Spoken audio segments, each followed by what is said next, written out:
Thank you, Katrin, and thank you for being here today, whether you're joining in person or online. As Katrin said, Eddie Robar is here with me today. Eddie's the branch manager of Edmonton Transit Services. Our plan is to speak specifically about the transit situation, but in light of the Premier's news, the Mayor will make himself available to you all in this room at 4 o'clock. As this past week has taught us, the COVID-19 virus is bringing unprecedented and challenging times. Following the province's lead today, I am announcing that we are activating our Emergency Operations Centre, and we will continue to work closely with the Provincial's Operations Centre to ensure that we are harmonizing our work and working together to keep Albertans and Edmontonians as safe as possible. We have adjusted a range of city services to reflect the changing circumstances. When we closed recreation and senior servicing centres, we made the right decision. When we cancelled public engagement sessions and City Hall activities, we made the right decision. And when we scaled back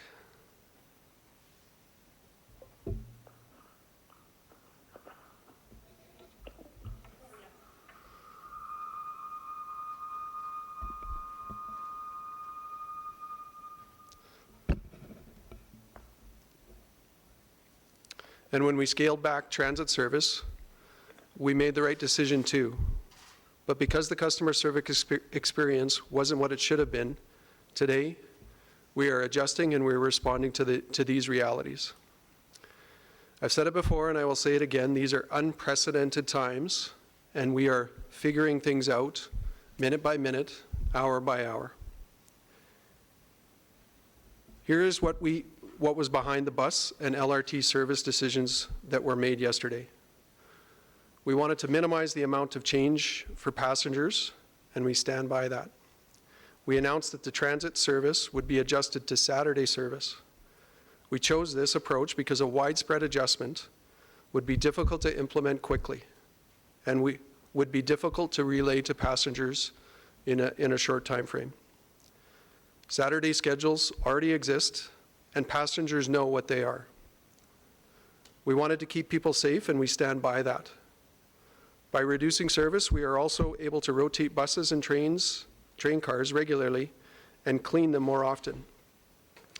This provides us the best opportunity to keep our transit operators safe and healthy for an extended period of time so that we can continue to offer transit service during this pandemic. We determined that the first buses to be put on the road were those which had bus shields. Today, 95% of the buses in operation have shields, and we will get to 100% in the near future. This decision was meant to ensure the maximum protection for our transit operators because we want to protect their health on the job to ensure that we can continue to provide a dedicated service throughout this pandemic. Minimizing change, increasing safety, and providing services are solid principles for decision making. But this morning's commute was not what we envisioned. We expected that more Edmontonians may stay home, and now we're in a position to respond. While ridership is down 49% across the system, there were some pinch points we applied when we applied the Saturday schedule when ridership is lower. Today we learned that some routes remain nearly as popular as before. As a result, Edmontonians called 311 to report that buses had passed them by. They circulated pictures of crowded buses and LRT cars on social media, and they contacted our councillors about their concerns. In response to this morning's experiences, I want to say three things. We heard you. That wasn't what we wanted you to experience, and we are responding quickly. We heard Edmontonians' concerns about the Saturday schedule and getting to work on time when bus routes were either reduced or removed entirely. We heard your concerns about social distancing on crowded buses, and we heard the transit operator concerns about upset passengers. We heard you, and we are acting. We are working on the right balance, the right number of buses on the road, the right number of healthy transit operators on the job, both today and for the long term, and the right amount of space for passengers to separate themselves safely. This morning's experience tells us we need to recalibrate the balance. We will do that. And we may need to recalibrate it again in the coming days as circumstances change. This is a changing situation for everybody. Staff in Edmonton Transit Service have adjusted their plan. More monitoring, more buses, more flexibility.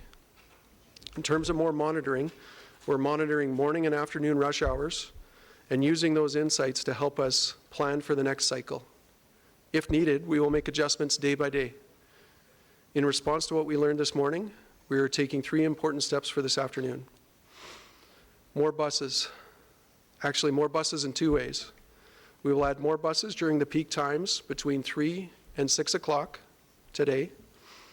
There will be more buses on the road, which means less crowding to passengers on busy routes. We'll get you home. And Eddie can speak to the specifics in detail when we get to the Q&A. We are also adding buses on 10 routes that have weekend service but do not have service on Sunday. This means passengers can use their regular bus route. This again means more buses on the road, and it also means less change for passengers. It's good news for passengers on many routes, and again, Eddie will detail which ones when we get to the Q&A. To give us more flexibility, we will have some buses on standby at various locations throughout the city so we can respond when we see crowded buses or experience unanticipated bumps in demand. We will have more opportunities to address issues as they arise, and we will continue this practice going forward. We are recalibrating the ride home today, a better balance between safety and service. Tonight, we will review how we did, and we will adjust again tomorrow. You can help make today's ride home a little easier if you can avoid peak hours by traveling earlier or later. Please do so. Edmontonians have other transit questions that we are not able to answer yet, but more decisions will be made in the days ahead. We know that people bought transit passes and expected a full month of service. We also know that a new month usually means a need for new passes. Another decision we have made today is to extend the March transit pass for low-income riders through April. This means that for this rider group, their March pass will suffice for the next month. Beyond transit and city government, I'd like to talk for a moment about our city as a community. I'd like us to find points of light in these challenging times. Edmontonians are resilient and have ways of coming together. We are seeing our local businesses adapt, restaurants and retailers offering delivery more than they would normally do so. Please support them. In communities, people are talking to their neighbors and offering support to those who are isolated, even if from a distance. Please continue to reach out to them. I am hearing about families doing science experiments and all kinds of education projects at home and talking about things they otherwise may not have. The way our businesses and citizens are reacting and responding makes me proud of Edmonton. This city is reacting and responding, and as you saw today, learning as we go. But we are going to keep doing our best to keep Edmontonians safe in changing times. We're committed to talking to you frequently, and we will continue to do so. Thanks, and Eddie and I are available to answer any questions that you may have. Just a word on how the Q&A is going to go. I'll go to Vinesh first because he's online, and a couple of quick things before we do that. Apologies to those of you who are watching via the live stream for the sound that wasn't operational at first. That's been resolved. Thanks for your patience. And a big thank you to our interpreters, Helen McLeod and Randy Zwenka, who are here ensuring that our deaf and hard of hearing Edmontonians can participate more fully. Okay, questions. Vinesh, you want to go first? Sure, thank you very much. Eddie, I guess we'll get you to the podium since this is kind of your area. So can you the last, 24 hours, I guess, so the announcement was made to go to the Saturday service. What did you notice this morning, and then what was your thought process in terms of adjustments essentially on the fly here? Sure. I think when we decided to go to Saturday service, it was really about sustainability of the service over a long period of time. We know we're going to have trouble with operator commitment and vehicle commitment over this period, so moving to that made the most sense in reduction of the levels of service that we can maintain that over that period of time. In doing that, we had people out this morning. Our full deployment of our supervisors were out this morning watching the service. Our control center was watching all the service to make sure that we understood what was happening on the street, taking notes on what that morning rush hour looked like so that we could adapt in the afternoon to some of the challenges that we have. So certainly going through this morning's rush, and a lot of people have seen that on the Twitter feeds. But certainly our ability to adjust is quick and fast in these situations, especially with the reduced service levels, what makes us a bit more nimble than usual. So we're able to redeploy vehicles for this afternoon, and we're going to be applying those to those areas that are challenged from the morning rush hour. To the floor. Yeah, so just with the change in service to Saturday, were less bus drivers called in and now need to call them in, or were they still in waiting? What's happening to those drivers who might have reduced service? Yeah, so when we look at our vehicle service change from a weekday to a Saturday or a Sunday, anytime we move that service level, you're reducing the amount of operators that are needed for that service. We had standby buses on this morning that we were using to support any of the issues that we had cropped up. There was probably more of them than we anticipated at that time. So looking at keeping people in our workplace, we have them at home on standby, ready to pull in as we need. So when we look to this afternoon and onboarding vehicles and people, we're pulling them straight from their house into the service for this afternoon so that we can react quickly to those problems. Can you elaborate on the 10 routes? Oh, yeah. So the question was just elaborate on the 10 routes. I can elaborate just on the service adjustments that we're going to do in general, if that is helpful. So we'll be making adjustments to adding service to the routes 1, 2, 4, 5, 6, 8, 9, 15, 17, and 112. So those are the routes that we're going to start adding service to this afternoon. And we're also going to add more service in the morning on the Route 100, starting a bit earlier tomorrow, and also adding back routes that don't exist on a Saturday schedule, like the routes 16, 80, 83, 84, 92, 95, 122, 137, 182, and 331. So those will be added back as well. On top of that, we're going to add additional support buses so that if we see anything this afternoon, we're able to react and respond quickly. And we'll continue to iterate this as we go through the next few and upcoming days. Obviously, our ridership, as Adam alluded to earlier, is down about 50%. So we're looking at what that looks like over the next few days as well. So that'll have an impact on decisions we make going forward. How many weekday routes typically don't get service on Saturdays? How many routes don't exist on Saturdays? Yeah, so we have the question is how many weekday routes do we have that don't service on Saturdays? So we have about 185 routes typically on a weekday, and there's about 62 less on a Saturday. A multitude of those, about half of them, are related just to express routes that supplement capacity. So 62 routes, but 10 of those are being added back now. Correct. I think just as a layman, for somebody who doesn't take the bus all the time, if you're a weekday commuter, you have no idea what the weekend schedule is. And I think if there's a way to get that word out what that is, I know you guys are taking that and adding buses and routes to it, but is there a way that people can educate themselves quickly as to what that means? So we've been posting information on what the Saturday service schedule looks like, and the question was, can we represent the information more adequately on the Saturday service levels, because weekday riders may not understand what weekend service looks like. But we have pushed a lot of information out on all of our social media platforms, all of our websites, anywhere we can get the information out to, so people can grab it quickly. No different than that, we'll also be pushing all the information that we're talking about here today out on all those platforms. So people will get it via Twitter feed, they'll get it via the website, they can access it that way. Unfortunately, our transit app because we're iterating so quickly, won't be up to date right away. It takes us a few days to get that. It lags behind a bit, and as we add services onto a schedule like we're doing now, some of that may not show up. So the best source of truth is going to be the website from here. These are obviously. Eddie, what about Google Maps? Is that updated more quickly?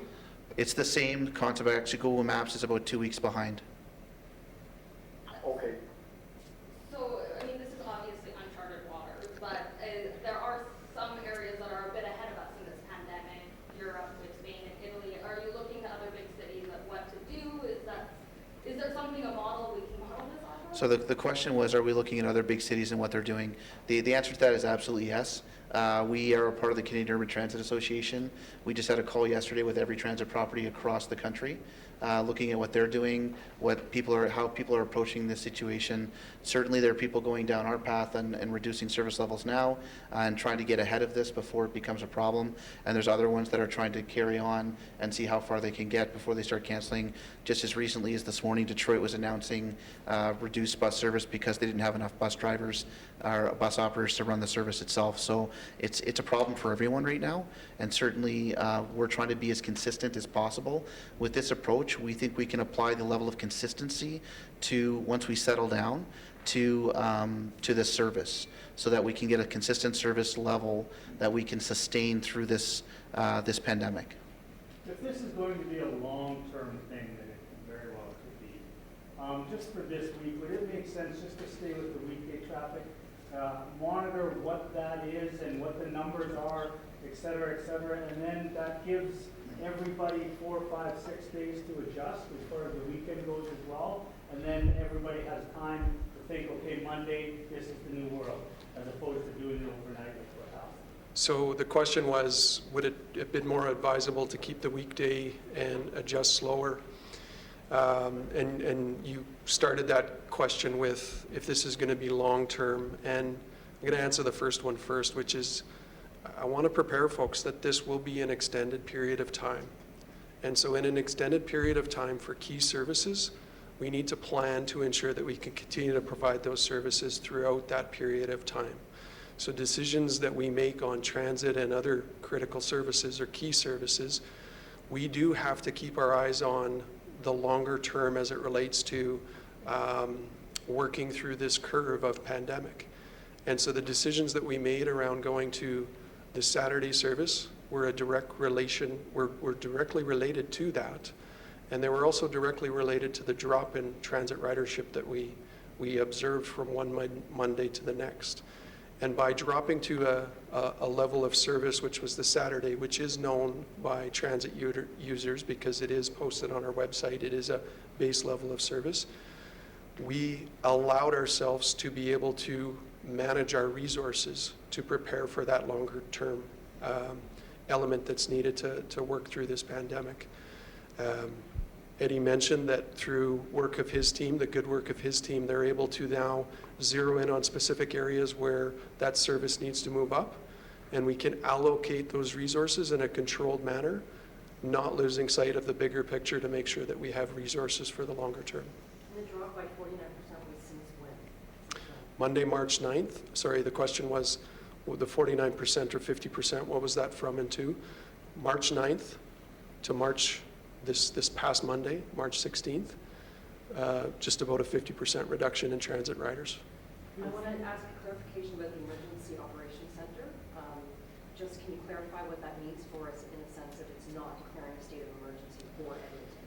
So the question is clarification on the Emergency Operations Center and the state of local emergency.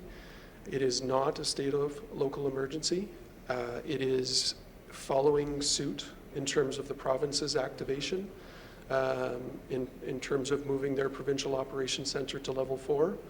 We have responded with our local emergency operations and activated that, or will be shortly. And it's consistent with what we've been doing along, guided by the province in terms of the steps we should be taking as a municipality. Council can still evaluate the need to implement a state of local emergency, and we'll be having conversations with council likely in the coming days. What is level 4? The buses that'll be on standby for the crowding, certainly the need to be somewhere seemed to supersede the need for distance today. So how is that going to be done in an orderly fashion going forward, I guess? So the question is, how are our standbys going to be utilized in the future? The near future, yes. Yeah, so we will be deploying those standbys out into the city. So they'll be at different sectors and quadrants of the city on standby, out waiting in case something happens. We'll be using our control center. If we get calls from our bus operators, we'll be able to deploy them right away. So they'll be in close proximity to whichever quadrant of the city that is. You're going to hold people from the buses?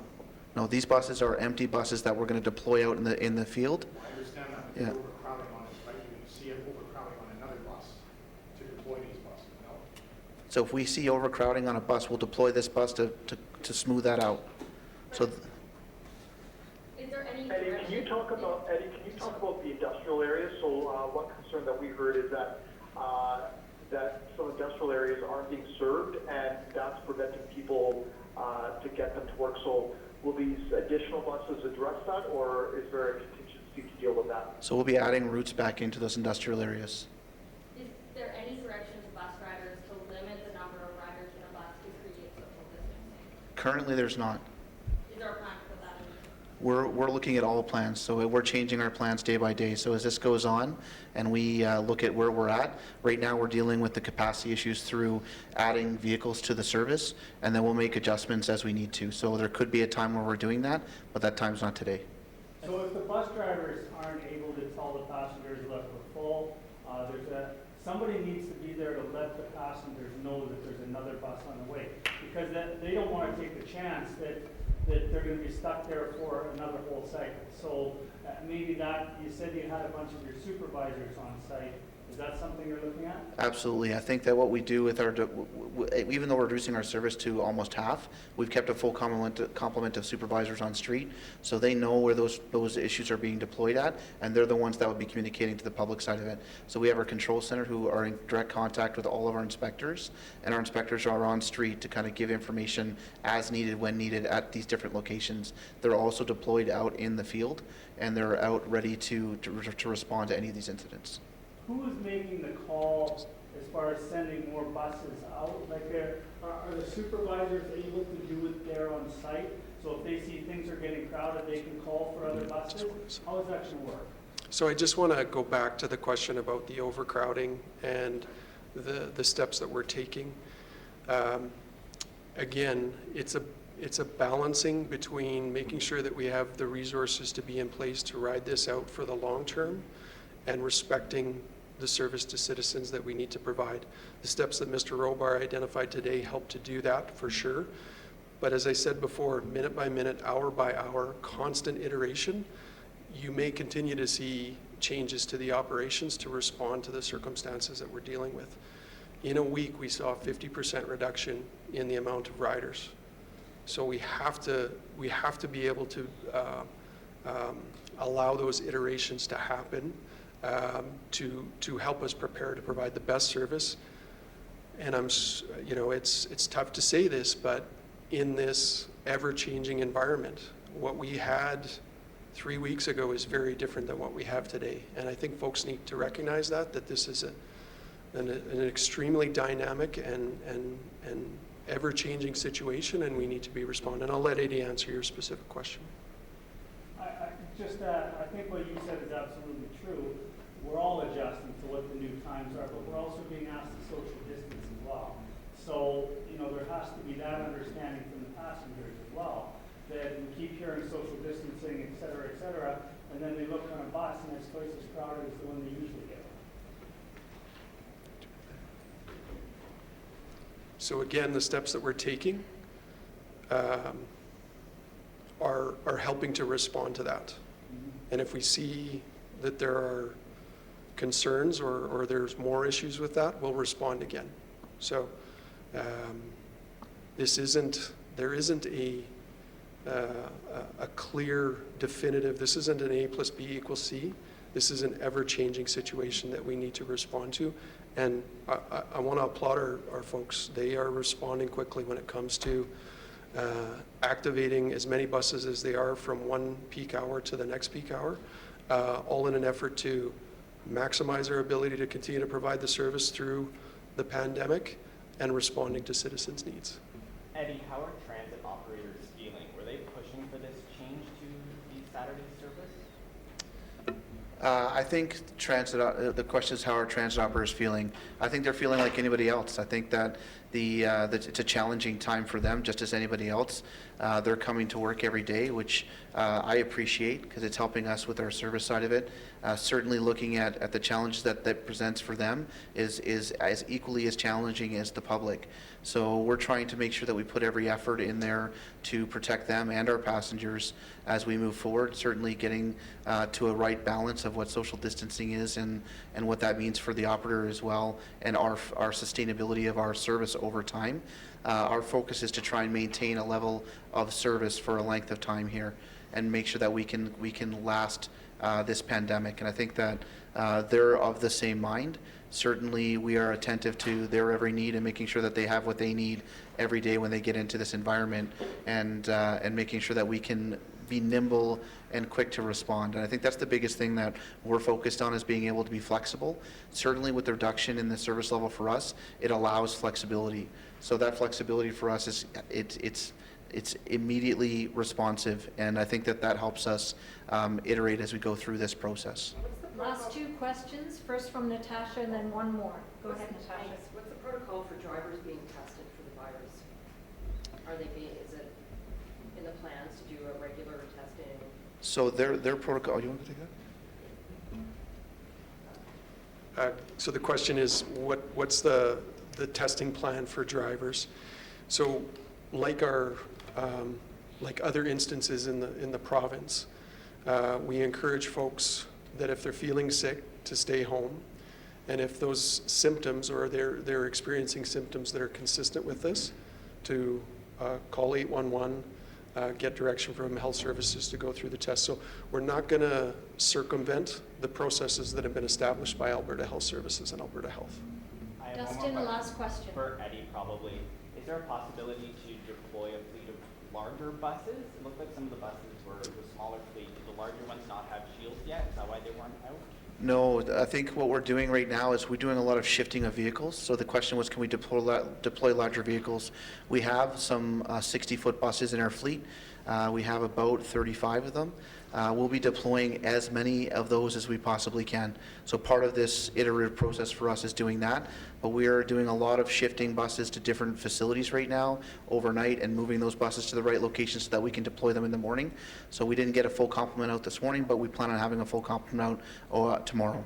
So we're working on that to work on that social distancing piece as well. So we'll be able to do better at that next tomorrow. And on the 30-foot buses, the smaller buses, we'll be removing those from service. The only reason they're in there right now is we have to go into smaller places with those. So we actually have to put detours in place over the next day and then pull those from service to put the 40-foot buses with the shields on them. Thank you.